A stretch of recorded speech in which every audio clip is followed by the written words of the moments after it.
All right, the time has come. My favorite segment is here. I'm putting Reggie on the hot seat with What Does It Mean, covering all the latest hot topics in Minnesota sports. Reggie, you ready to roll? Let's do it. First one up, ESPN said when it comes to quarterback Mac Jones, the changes the Patriots have made concern him, referring to bringing back Matt Patricia and Joe Judge and changing the offensive identity around him in his sophomore season. What does it mean when it comes to being concerned about Kirk Cousins' new coaching staff and offensive scheme for a quarterback who has been one of the most efficient passers in the league the last few seasons? I mean, when you just look at Kirk Cousins, everybody assumes he's going to be this veteran, cool, calm in the pocket, and he's going to be top 5, top 10 in a lot of these passing categories, as he has been the last few years.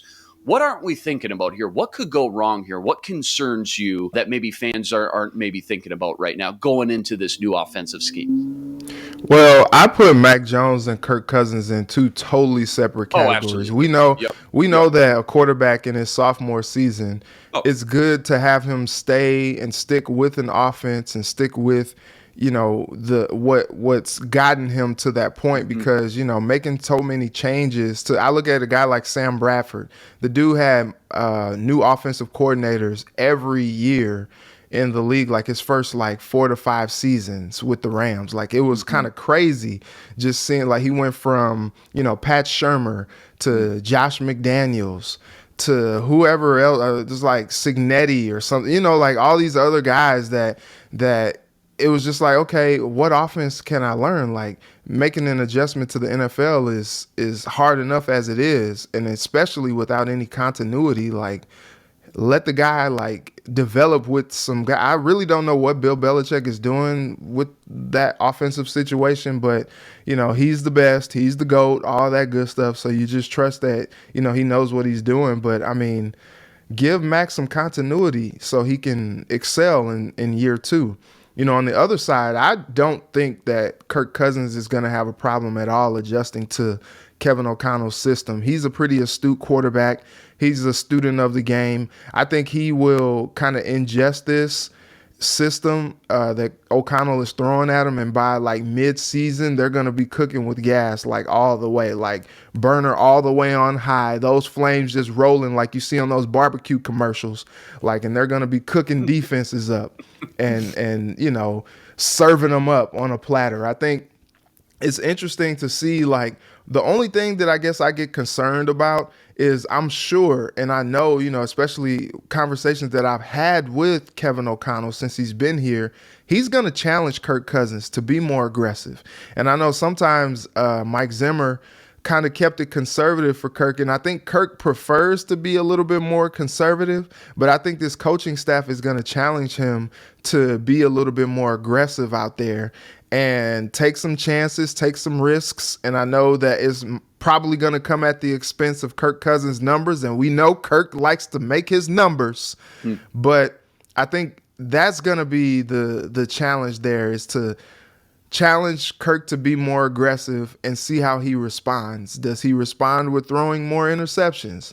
Does he respond with throwing more touchdowns and more yards? I think that's the question mark there. But I'm excited to see them actually challenge him and them kind of allow him to reach his quarterback ceiling, his quarterback potential, because they are paying him a lot of money to be QB1. A lot of good points there. I'm not too worried or concerned as well when it comes to adjusting and digesting this new offensive playbook, the scheme, the verbiage. He's a pro's pro, man. I mean, he's a 10-year vet in the league. He knows what it's going to take and understand how to get familiar and comfortable and get on the same page with his wide receivers, his tight ends, his offensive line. If anything, it is the offensive line that I'm most concerned about, because he's a pure pocket passer. So many guys have the ability to scramble and create plays outside of the pocket. That's just not Kirk Cousins. He's a pure pocket guy. And when your interior of your offensive line gets pushed back a lot, right? I mean, when they struggle against those nose tackles and 3 techs, Kirk Cousins, as we've seen, is in for a long day. So who wins that starting right guard spot? How much can Garrett Bradbury develop or take a next step in his development here? Those are going to be critical for Kirk Cousins. As far as the playbook goes, the new offensive scheme, the coaching, I think all that does is just help Kirk Cousins start to hit the reset button and not be so conservative, be a little bit more aggressive, taking some shots deep downfield in tighter coverage. But coaching can only get you so far, Reggie. You still have to have the talent and the players. That right guard spot, that center spot, those are the things that I'm probably most concerned about when it comes to Kirk Cousins right now. All right, next one up. What does it mean? Luis Arraez got on base 4 times last night. He's batting .349, Reggie, 4th best in the bigs right now. What does it mean for the Twins' offense when you can get a guy like Arraez up to the plate 4 or 5 times every night? I mean, this guy's just quietly, as Buxton and Correa get the spotlight and all the media love, he's been quietly one of the best players in the Twins' offense.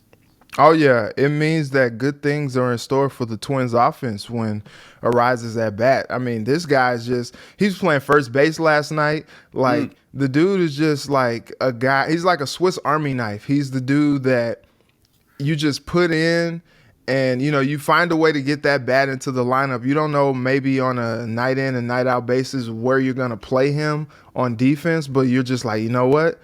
It's fine. We'll figure it out. We just got to get that bat in there. And he's one of the most consistent bats for this Twins lineup. I was looking at a guy like Buxton. He went like 0 for 4, 0 for 5 last night. Like, it's just kind of crazy. You know, I feel like he's kind of hit a little bit of a snag here, which, you know, all players do over the course of a baseball season.